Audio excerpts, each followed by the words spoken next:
बिहार में कांग्रेस आरजेडी का रिश्ता अभी कुछ सास बहू के रिश्ते जैसा है। दोनों एक दूसरे के साथ भी हैं और खिलाफ भी। लड़ाई है सत्ता की बागडोर पर मजबूती बनाए रखने और मुस्लिम दलित वोट बैंक पर एकाधिकार की। कांग्रेस जो लंबे समय से बिहार की राजनीति में छोटे भाई की भूमिका में रहकर खुश थी, अब बिहार की सत्ता में बराबरी की मांग कर रही है। यानी आरजेडी जेडीयू के गठजोड़ में कांग्रेस को अपनी नैया डूबती नजर आ रही है, इसलिए अब उसने अपने हाथ पैर मारना शुरू कर दिया है। नमस्कार, मैं हूं राकेश और आप देख रहे हैं पॉइंट ऑफ व्यू।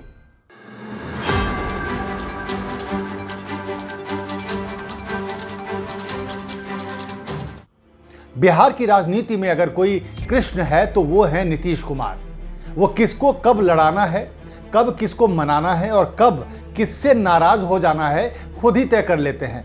इस बार नीतीश कुमार ने अपनी सरकार के कैबिनेट विस्तार में तेजस्वी यादव को अभिमन्यु का रोल दे दिया है। तेजस्वी को अपने भरोसेमंद और पुराने साथी कांग्रेस से अभी अपनी पार्टी के मंत्री पद और आगे अपनी मुख्यमंत्री पद की दावेदारी को बचाना है। जी हां, तेजस्वी यादव फिलहाल नीतीश कुमार के बुने हुए चक्रव्यूह में फंस गए हैं। बताया जा रहा है कि इस बार जब आरजेडी जेडीयू का मिलन हुआ तो एक डील भी हुई। उस खास डील के मुताबिक आरजेडी नीतीश कुमार को दिल्ली पहुंचाएगी और बदले में जेडीयू तेजस्वी को मुख्यमंत्री की कुर्सी पर पहुंचाएगी। कहा जाता है कि इसी डील के चलते कई बार तेजस्वी यादव कांग्रेस से क्षेत्रीय दलों को ड्राइविंग सीट देने की मांग कर चुके हैं, लेकिन कांग्रेस है कि मानती नहीं। अगस्त 2022 में जब नीतीश कुमार के नेतृत्व में महागठबंधन की सरकार बनी, कांग्रेस तभी इस डील को समझ गई थी, लेकिन उस वक्त उसकी प्राथमिकता बीजेपी को सत्ता से बाहर करना था, इसलिए खामोश रह गई। अगस्त में महागठबंधन की सरकार में नीतीश तेजस्वी समेत 31 मंत्री बनाए गए, जिसमें से 17 आरजेडी के, 12 जेडीयू के, 2 कांग्रेस के और बाकी 2 हम पार्टी और निर्दलीय कोटे से बनाए गए। कांग्रेस उस समय भी बिल्कुल संतुष्ट नहीं थी। वो अपने 2 और विधायकों को मंत्री बनाना चाहती थी। उसने तर्क दिया कि 80 सीटों वाली आरजेडी को 17 पद और 19 सीटों वाली कांग्रेस को सिर्फ 2 पद मिला। ये किस आधार पर दिए गए? इसके साथ ही कांग्रेस की नाराजगी ये भी थी कि उसको कम मंत्री पद तो दिए ही गए हैं, लेकिन जो मंत्री पद दिए भी गए वो किसी काम के नहीं हैं। अब जब जनवरी से कैबिनेट विस्तार की सुगबुगाहट शुरू हुई तो कांग्रेस ने 2 पद की मांग शुरू कर दी और यहीं पर अनुभवी नीतीश कुमार ने असल खेल कर दिया। उन्होंने खुद इस मामले को सुलझाने के बजाय तेजस्वी यादव को आगे कर दिया। तेजस्वी भी शायद चाचा के चक्रव्यूह को पहचान नहीं पाए और उतर गए कांग्रेस से 2-2 हाथ करने। पहले कहा कांग्रेस मंत्रियों की लिस्ट लेकर आए, फिर बात की जाएगी। इसके जवाब में कांग्रेस ने कहा कि यह विस्तार नीतीश कैबिनेट का है, तेजस्वी कैबिनेट का नहीं।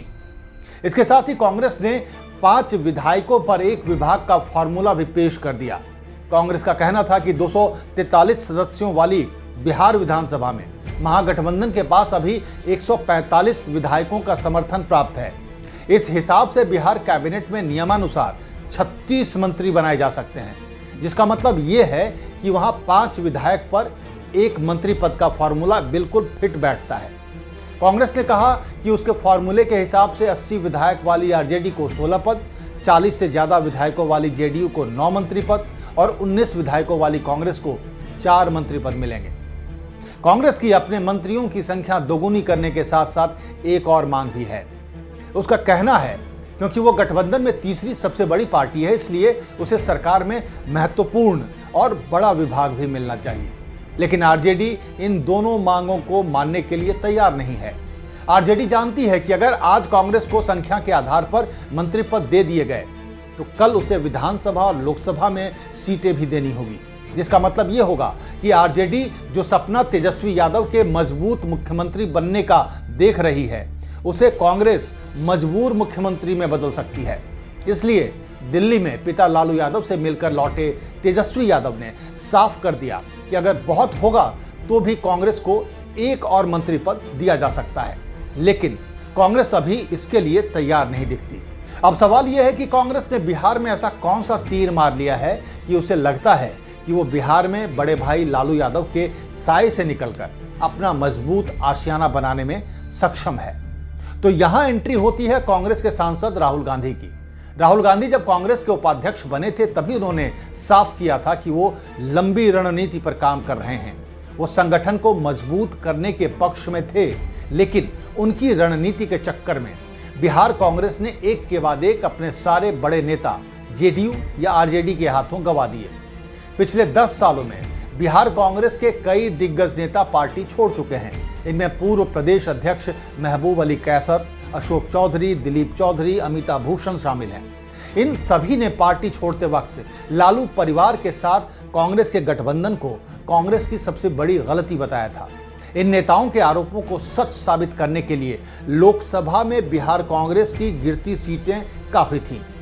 लोकसभा में 1999 में कांग्रेस को 2, 2004 में 3, 2014 में 2 और 2019 में सिर्फ 1 सीट मिली थी। ऐसा ही हाल विधानसभा में भी देखा गया, जहां आरजेडी ने कांग्रेस को हमेशा कम सीटें दी। नतीजा यह हुआ कि कांग्रेस का पारंपरिक मुस्लिम और दलित वोट आरजेडी में मिलकर आरजेडी को मजबूत बना रहा था, लेकिन बदले में कांग्रेस इतने कम में समेट दी गई थी कि उसे कोई फायदा मिलता नहीं दिख रहा था। कांग्रेस नेतृत्व पहले ही यूपी बिहार में अपना कैडर मजबूत करने में लगा था। ऐसे में इस बार उसने अपने कोटे से 2 ऐसे मंत्री बनाए जिसने आरजेडी के कान खड़े कर दिए। मुसलमान अफाक आलम और दलित मुरारी गौतम को कांग्रेस ने मंत्रिमंडल में भेजा तो आरजेडी को अपने MY समीकरण की चिंता सताने लगी। इस बीच राहुल गांधी की भारत जोड़ो यात्रा और हाथ से हाथ जोड़ो अभियान ने भी बिहार में कांग्रेस की जमीन सींचने में मदद की। राहुल गांधी कन्याकुमारी से कश्मीर पहुंचे तो बिहार कांग्रेस ने भी अब तक 1000 किलोमीटर की पैदल यात्रा पूरी कर ली है। जब कांग्रेस जमीन पर दिखने लगी तो लोगों का समर्थन भी मिलता नजर आया। अब देखना यह होगा कि बिना किसी बड़े चेहरे के कांग्रेस कब तक अपने पैरों पर खड़ी रह पाएगी, या फिर एक बार उसे बड़े भाई आरजेडी के सामने फिर से घुटने टेकने पड़ेंगे। वैसे आरजेडी और कांग्रेस में जो कुछ भी हो, लेकिन इसका असर नीतीश कुमार पर फिलहाल पड़ने वाला नहीं है। अगर कांग्रेस आरजेडी से नाराज होकर अकेले मैदान में उतरने का फैसला करती है तो जेडीयू के पास उसके साथ गठबंधन का रास्ता खुला होगा, और अगर कांग्रेस तेजस्वी के सामने घुटने टेक देगी तो भी नीतीश कुमार के लिए अच्छा ही है। यानी तेजस्वी को आगे कर नीतीश कुमार ने कांग्रेस को तो साध ही लिया है और बीजेपी का रास्ता तो उसके लिए हमेशा ही खुला रहता है। यानी डील के मुताबिक नीतीश कुमार केंद्र की 2 बड़ी पार्टियों तक तो पहुंच ही गए हैं, लेकिन केंद्र पहुंचते हैं या नहीं ये देखना दिलचस्प होगा। तो कैसा लगा आपको हमारा पॉइंट ऑफ व्यू? अपनी राय हमें कमेंट कर जरूर बताएं और लाइक और सब्सक्राइब करना ना भूलें। नमस्कार।